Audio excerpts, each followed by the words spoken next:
Yes, Kenya. Tamu sana, tamu sana, tamu sana, yes. Things are falling apart in Kenya Kwanza. The center can no longer hold. Instead of William Ruto's power attracting people to him, people are running away from him. And that goes contrary to one major principle of power, that power attracts. In 2022, nobody knew or even thought that a day will come when Kimani Ngunjiri, former Bahati member of parliament in Nakuru County, would say that those who will campaign on UDA party tickets will be stoned. That's exactly what Kimani Ngunjiri is now saying. He's saying that if things continue the way they are going, anybody who will be campaigning on UDA party tickets will be stoned. Listen to this before we continue. Sisi tutakuja kuomba kura hapa, tuseme tunaomba kura za UDA. Tutaomba kura hapa. If that is the behavior we are doing, people who voted for us only 1 year, we are misbehaving. Tumechukua kila kitu yote. I don't think there is somebody who vote for UDA hapa. Na watu wakuja hapa kusema mambo ya UDA watachomwa. If that is the behavior. Kimani has been a staunch William Ruto supporter, if not a sycophant. In fact, he has all along been a fierce critic of Uhuru Kenyatta upon Uhuru and Raila coming together. So nobody expected that a day will come when he'll say that now if things continue, somebody campaigning on UDA party tickets ought to be stoned. Times are changing and changing very, very fast. Before we dissect all that, let's also listen to a group of Maasais and Kalenjins in the Rift Valley complaining about Ruto's government. Listen to this. Inakuona dunia inawaona, unapiga wewe bunduki, piga unataka kupiga mtu bunduki, piga, unaonekana dunia, piga ndio huyu dunia inakuona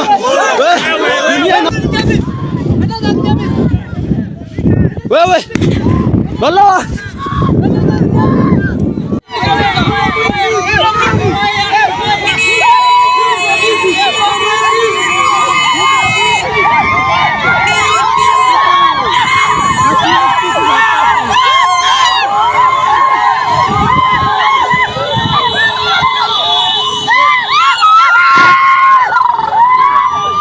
Baka ne dunia waya.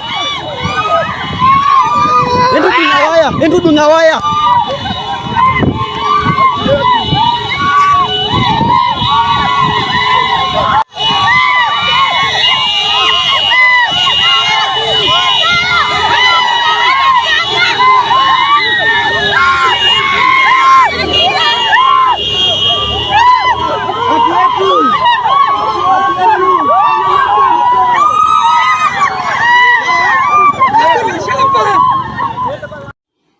What's happening here, ladies and gentlemen?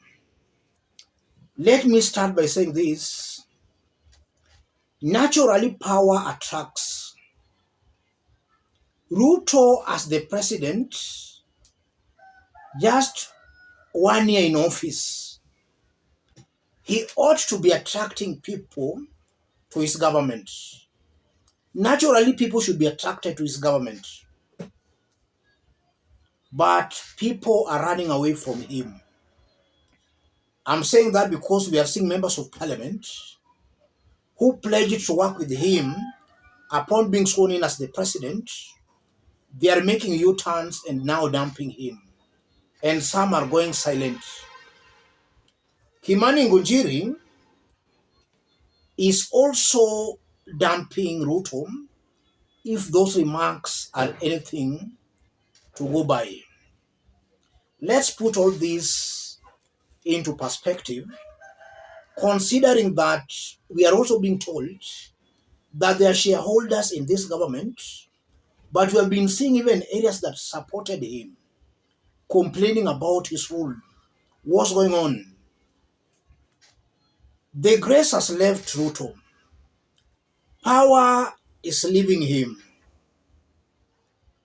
And the complaints will continue till 2027 as Ruto will be messing up big time. Ruto will not find a solution. And I'm saying that because listening to how he speaks, he thinks Kenyans are just making for him noise when they are complaining. So the gods have blinded William Ruto. He's deaf and blind. If Kenyans are complaining, he sees that as noise. It means he will not find a solution to what Kenyans are complaining about. So he'll continue making blunders till 2027. He'll only wake up to realize that over 80% of Kenyans are against his rule. The gods have conspired to destroy this man Ruto. Secondly, Kimani Ngunjiri is talking the way he's talking because he was expecting something from Ruto's government. Now that he has not gotten that thing that he was promised, and again the ground is becoming hostile to Ruto's government, that has forced Kimani to speak the way he has spoken. So first, he's seeing William Ruto not fulfilling his side of the bargain, and also the ground is becoming hostile to him. So Kimani might be in a hurry for Ruto to give him a job because he's not seeing a bright future for Ruto's government. If he can't get a job down, then he'll not get that job because most definitely Ruto will not make it again. He's clearly going home. That's the message Kimani is trying to pass out. And that goes on to confirm that just as William Ruto did lie to Kenyans, that he was to form a government with them, bottom up, he equally lied to some leaders who supported him. Kimani has been waiting for Ruto to give him a job, all to vain. No job is forthcoming.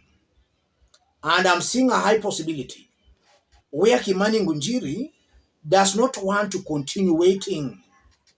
He wants to break ranks with William Ruto.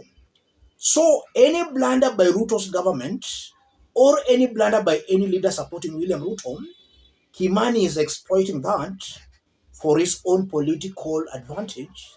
And in this case, he's exploiting Ruto's blunders and Susan Kihika's blunders in Nakuru. He's doing that deliberately for a political mileage. And to the complaining Masais and the Kalenjins, this is not the first time we are seeing people complaining.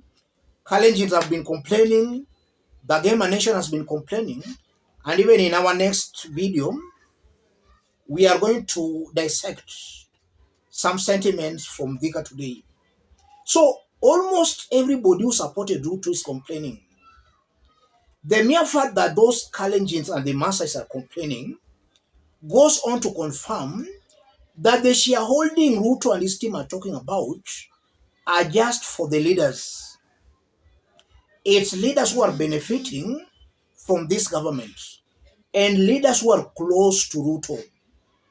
Kenyans, poor hustlers, mama boga, boda boda, are on their own. Just as a hustler in Kisumu is suffering, or in Mombasa, hustlers in Eldoret and in Kiambu, they are all suffering. So they talk that this is a shareholding government. Those are political rhetorics meant to hoodwink naive Kenyans into thinking that they are in government. The truth, they are not in government. They are being exploited for others to top government positions. It's high time Kenyans should know that the mountain and the Kalenjin Rift Valley should not be used as bridges for others to get jobs. If a leader is not performing, let that leader be called out. Defending an unperforming leader is the height of stupidity. Yes. Let me stop it there, ladies and gentlemen. If you are watching us, but you have not yet subscribed, subscribe, give this video a like. Those watching us outside Kenya, drop a comment, let us know from which part of the globe you are watching us from. If possible, subscribe, give this video a like. The sentiments by Kimani Ngunjiri and those residents of Rift Valley confirms Ruto is becoming more and more unpopular each passing day. By 2027, Ruto will be alone. Leaders are dumping him, the ground is dumping him. And he's blind, he's not seeing that. He still thinks he is with the people. Thank you.